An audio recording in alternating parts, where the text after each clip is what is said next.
I never decided to go to Dar es Salaam or come here in Dar es Salaam or to go to other places like Tanga. I decided to know only English. Sincerely speaking, I love education. This time, I have just recently completed my Form 6 with the 27 years of age. My name is Rapson Rafael Chandaro.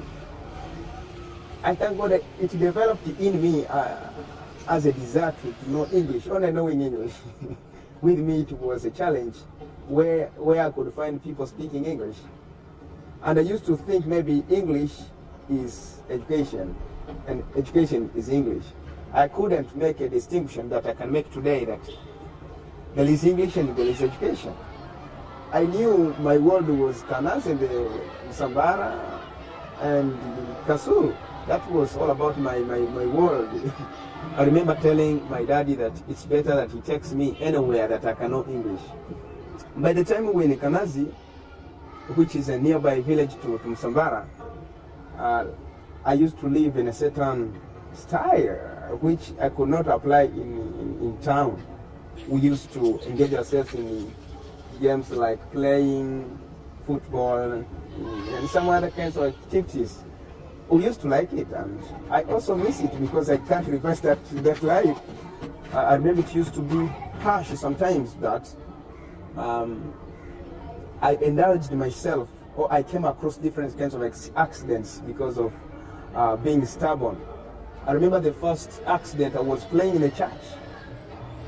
My dad as a pastor told me it's not good to play in a church, but we were jumping on the desks, running, and we could try to be careful that when my daddy or our daddy is not around, we go and play in the church.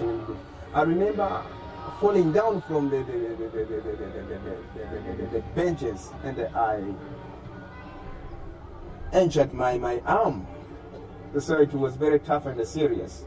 Bad enough, my daddy came back, and before he took me to the hospital, he had to punish me first.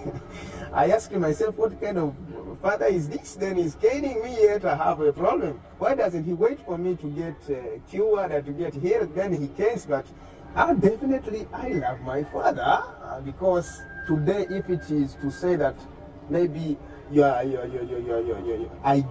get something to offer to my father, I think I would like to remind him. Yes, I remember I did it once. By the time I got money, I bought him my clothes.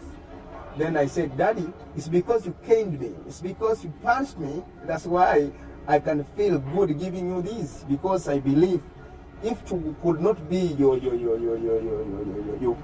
good care by punishing me sometimes, I couldn't reach this time with this kind of behavior. So I definitely love my daddy.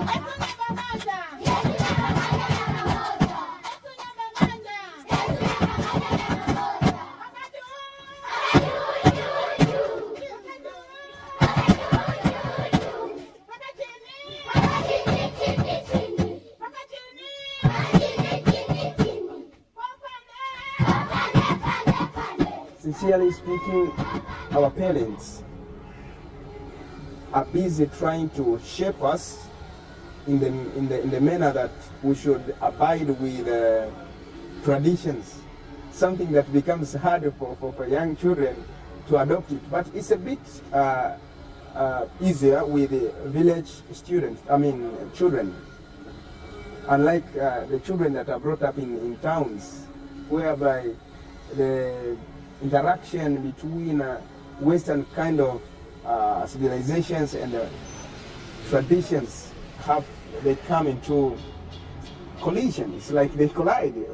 When we were in the village, we didn't know much on TVs. We didn't know much on websites. We didn't know much on the influence that we get through phones and all that. I love to live in the village.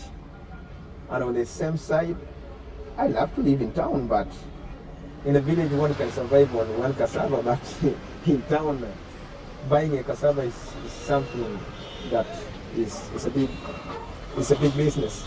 Towns are very busy, starting from morning to midnight. Life in town, I can say, has made youths become of a certain style whereby many are affected by interaction between Western culture and the traditions, whereby the tradition bonds has loosened. It's not all that strong as it is in the village.